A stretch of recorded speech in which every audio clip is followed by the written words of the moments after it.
छत्रपती शिवराय यांच्या असंख्य अशा प्रेतांच्या पायघड्यावरून जी आपल्याला ही स्वातंत्र्य देवता प्रसन्न झाली आणि ते स्वातंत्र्य देवता प्रसन्न झाल्यानंतर या राष्ट्राची ओळख या जगाला ज्या ध्वजामुळे होते तो ध्वज आज 75 फुटी उंच अशा पोलवरून आपल्या सर्वांना एक प्रेरणा देणार आहे, आदर्श देणार आहे, ईर्ष्या देणार आहे. आपल्या सर्वांच्यामध्ये देशभक्ती, राष्ट्रभक्ती, देशप्रेम, राष्ट्रप्रेम, हुतात्म्यांबद्दल आदर, ज्यांच्या त्यागातून, बलिदानातून 15 ऑगस्ट 1947 हा दिवस उजाडला, त्या सर्वांचं स्मरण सातत्यानं करण्याची प्रेरणा या ध्वजामुळे मिळणार आहे. आणि या ध्वजाचं अनावरण ज्यांच्या हस्ते झालं ते जिल्ह्याचे पालकमंत्री आणि राज्याचे उद्योगमंत्री सन्मान्य उदयजी सामंत, आमदार शेखरजी निकम, व्यासपीठावर उपस्थित असलेले आमचे माजी सैनिक, अधिकारी वर्ग, सहकारी मित्रांनो, आज देशामध्ये हा ध्वज आपण दिमागामध्ये अडकवू शकतोय. हा ध्वज आपण गाडीवर लावू शकतो, आपल्या घरावर लावू शकतो, आपल्या खिशाला सुद्धा त्याचं प्रतीक म्हणून आपण लावू शकतो.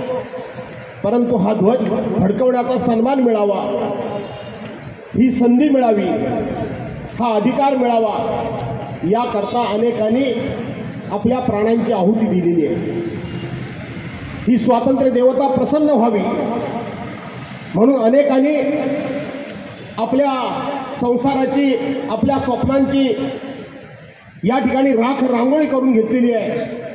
आणि त्या यज्ञकुंडामध्ये त्यांनी आजचा भविष्यकाळ हा आपल्या सर्वांच्या नशिबामध्ये यावा याकरता म्हणून ते होमकुंड पेटवलेलं होतं. आजच्या दिवशी मला माझ्या तरुण सहकाऱ्यांना काही गोष्टी या ठिकाणी सांगायच्या आहेत. बांधवांनो, भगिनीनो, आज देशामधलं वातावरण अत्यंत गढूळ झालेलं आहे.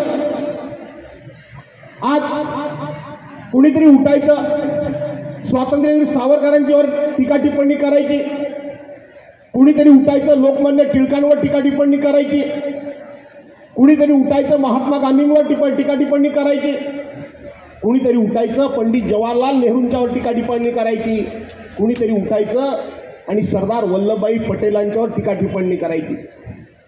आज या स्वातंत्र्याचं मोल माझ्या तरुण सहकाऱ्यांना समजलं पाहिजे आणि ती समजावून सांगण्याची जबाबदारी आमच्यासारख्यांची आहे. आपल्याला आठवत नसेल, ज्या भगतसिंगांनी, ज्या गुरुदेवांनी, ज्या सुखदेवांनी एका वेळेला 3 लोक या देशावर या देशाच्या स्वातंत्र्याकरता फासावर गेले. 3 लोक, सावरकरांसारखे 3 बंधू हे काळ्या पाण्याच्या शिक्षेवर गेले. चाफेकरांसारखे 3 बंधू, सख्खे भाऊ देशाच्या स्वातंत्र्याकरता फासावर लटकले. कधी लटकले कधी?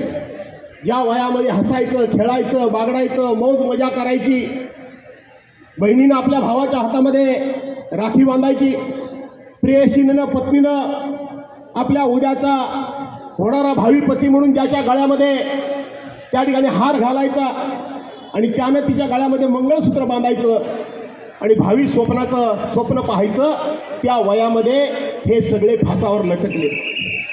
आज कोणाला माहीत नाही, शांती कोणाला माहीत नाही, सुनीती कोणाला माहीत नाही. काकोरीच्या कटामध्ये पहिला फासावर मुस्लिम समाजातला लटकलेला अशफाक उल्ला खान सुद्धा कोणाला माहीत नाही. अशफाक उल्ला खान सुद्धा कोणाला माहीत नाही. हे सगळे फासावर लटकत असताना हे फासावर गेले, ते हसत गेले, नाराज होऊन गेले नाही, रडत होऊन गेले नाही. तर फासावर जाण्यापूर्वी त्यांनी इथे हात लावला या मातीला. ही माती आपल्या कपाळाला लावली. वंदे मातरम म्हणाले आणि स्वतःच्या हातानं फासाचा दोर आपल्या गळ्यामध्ये लटकवून घेतला आणि ते हसत हसत फासावर गेले. कशाकरता फासावर गेले? आम्ही या पद्धतीने एकमेकांवर आरोप करतोय, टीका करतोय, टिप्पणी करतोय, ज्यांच्याबद्दल आम्ही आरोप करतोय त्यांचं आणि आमचं योगदान काय? त्यांच्या योगदानाची बरोबरी आमची होऊ शकते काय? त्या काळामध्ये त्यांनी ते निर्णय घेतले असतील, पण आज राष्ट्राकरता आमच्यासारखे काही न केलेले लोक आम्ही लोकांना या ठिकाणी राष्ट्रभक्तीचे धडे देतोय. राष्ट्रभक्ती म्हणजे काय ते शिकवतोय. बांधवांनो, भगिनीनो, ही राष्ट्रभक्ती असू शकत नाही. आठवतो खुदिराम बोस लहानपणी आई वारली आणि लहानाचा मोठा मावशीनं केला. ज्या वेळेला तो फासावर निघाला त्यावेळेला मावशी त्याला जेलमध्ये भेटायला गेली आणि मावशी जेलमध्ये भेटायला गेल्यानंतर मावशी ओक्साबोक्शी रडली, त्याला मिठी मारली. त्यावेळेला खुदिराम बोस म्हणाला, आई म्हणजे ती मावशी होती, पण आई कशाला रडतेस? कशाचं आई भिजविशी डोळे, उजळ तुझे भाल रात्रीच्या गर्भात उद्याचा असे उशक काल. आई कशाला रडतेस? तू रडू नकोस. मी चोरीमारी केली, मी लांडी लबाडी केली नाही, मी भ्रष्टाचार केला नाही, मी कोणावर बलात्कार सुद्धा केला नाही आणि मी कोणाची छेडछाड सुद्धा केली नाही. तू रडू नकोस. आईनं सांगितलं, अरे तुझ्या रूपानं मी उद्याचं स्वप्न बघितलं आणि आज तू तर फासावर चाललायस. त्यावेळेला खुदिराम बोसने आपल्या मावशीला म्हणजे आईला सांगितलं की आई रडू नकोस, मी लवकरच पुन्हा जन्माला येईल. म्हटलं, बाळा तू जर जन्माला येशील तर मी तुला ओळखू कसा? त्यावेळेला खुदिराम बोसांनी सांगितलं की माझ्या गळ्याच्या भोवती जो फासाचा व्रण उठलेला असेल, तो ज्याच्या गळ्यावर दिसेल तो तुझा खुदिराम बोस, हे त्याने आपली ओळख सांगितली. काल ज्यावेळेला पालकमंत्री महोदय, काल आम्हाला निमंत्रण मिळालं. मी तुमच्या प्रत्येक कार्यक्रमाला असल्यानंतर जातीनिशी हजर असतो. सर्वसाधारणपणे बाकीच्या ठिकाणी जे चाललंय श्रेयवादाची लढाई, माझ्या राजकीय जीवनामध्ये मी कधीही श्रेयवादाची लढाई कधी केली नाही. हे तू केलंस की ते तू केलंस याचे बॅनर पोस्टर मी कधी लावले नाही. माझ्या मतदारसंघात येऊन कोणी नारळ फोडला तर त्याबद्दल मी कधीही नाराजी व्यक्त केली नाही. ठीक आहे, करू द्या. परंतु अशा प्रकारच्या कार्यक्रमाची नोटीस आम्हाला 18 तासामध्ये 24 तासामध्ये मिळू शकते. आज हा कार्यक्रम आमच्या आयुष्यातला सर्वोच्च आनंदाचा दिवस आहे आजचा. इतर आम्ही उद्घाटन भूमिपूजन करतो ती निराळी आणि आता ध्वज फडकवणं, हा या कार्यक्रमाला हजर राहणं, हा अभिमान वेगळा आहे. आणि म्हणून प्रत्येक वेळी 24 तासाची, 12 तासाची, 18 तासाची नोटीस फक्त मिळते आणि आम्ही कार्यक्रमाला हजर राहायचं. पालकमंत्री महोदय, याकरता म्हणून किमान काही कार्यक्रम तुम्ही अपवाद करा. आजचा कार्यक्रम हा वेगळा महत्त्वाचा आहे. काही लोक मला सांगायला आले की असं झालं नाही, तसं झालं नाही. इतर कार्यक्रम हा कार्यक्रम याच्यामध्ये फरक आहे. हा कार्यक्रम वेळेवरच व्हायला पाहिजे होता. कारण काही असतील, मागणं सगळेच म्हणतील की भास्कर हा नेहमीच चिडत असतो, पण त्या चिडण्याच्या पाठीमागं सात्विकता आहे. कोणाचाही द्वेष नाहीये, कोणाचाही तिरस्कार नाहीये. आणि म्हणून या कार्यक्रमाच्या माध्यमातून तरुणांच्या मध्ये राष्ट्रभक्ती जागी झाली पाहिजे, राष्ट्राबद्दलचं प्रेम जागा झालं पाहिजे, चैतन्य निर्माण झालं पाहिजे. या तालुक्याचा आमदार असताना मी शाळेमध्ये त्या ठिकाणी ऑर्डर काढली होती की ज्या वेळेला शाळांना मी भेटायला जाईन त्यावेळेला बाकी मला गाणी बिणी नको, माझ्याकरता फक्त आणि फक्त पाहिजे ती राष्ट्रीय भावगीतं, राष्ट्रीय गीतं हीच असली पाहिजेत आणि त्यातून तरुणांच्या मध्ये चैतन्य निर्माण झालं पाहिजे. हल्ली होतं की नाही मला माहीत नाही. हेमंत शिरगावकर इथं कुठे दिसत नाही, सावले मला कुठे दिसत नाही.